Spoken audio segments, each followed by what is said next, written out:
Welcome বন্ধুরা, welcome. কেমন আছো? আশা করি সকলেই ভালো আছো। তো কলকাতা রিলেটেড আজকের টপিকটা, তো চলো শুরু করা যাক। তো প্রথমেই বলে নেই উমরান মালিককে নিয়ে।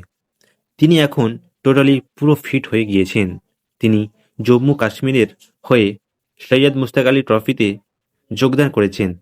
তো তার দিকেও নজর থাকবে, কেমন তিনি পারফরমেন্স করেন।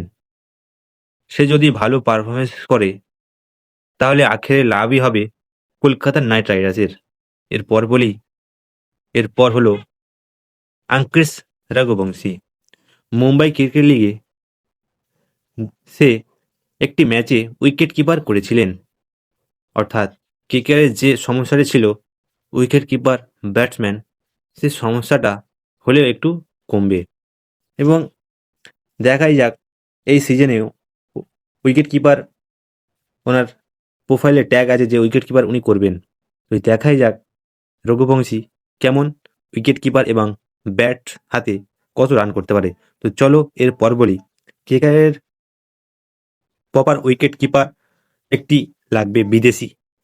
তো এর মধ্যে হচ্ছে উইকেট কিপারের মধ্যে তাদের প্রথম তালিকায় আছে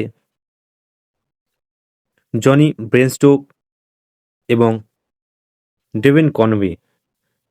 আইপিএলের মঞ্চে নিজেদের দুর্দান্তভাবে প্রমাণ করেছেন।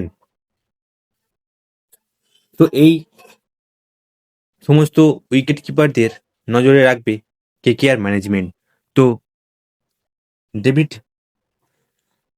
ডেভিড কনওয়ে উনি কিন্তু সিএসকের হয়ে ভালো খেলেছিল এবং দেখা যাক কলকাতা ম্যানেজমেন্টের কি হয়। দেখা যাক বন্ধুরা, ডেভিড কনওয়েকে যদি কলকাতা নেয় মোটামুটি ভালোই হবে, খারাপ হবে না। আর যদি জনি ব্রেনস্টোককে নেয় তো তবেই আরও ভালো হতে পারে। তো দেখা যাক বন্ধুরা, কলকাতা ম্যানেজমেন্ট কাকে নিতে পারে। তো এই ভিডিওটা দেখে যদি তোমাদের ভালো লাগে তবে অবশ্যই তোমরা লাইক, কমেন্ট, সাবস্ক্রাইব করে যাবেন। এরকম আইপিএল রিলেটেড ভিডিও পেতে তোমরা অবশ্যই চ্যানেলটিকে সাবস্ক্রাইব করে যাবেন।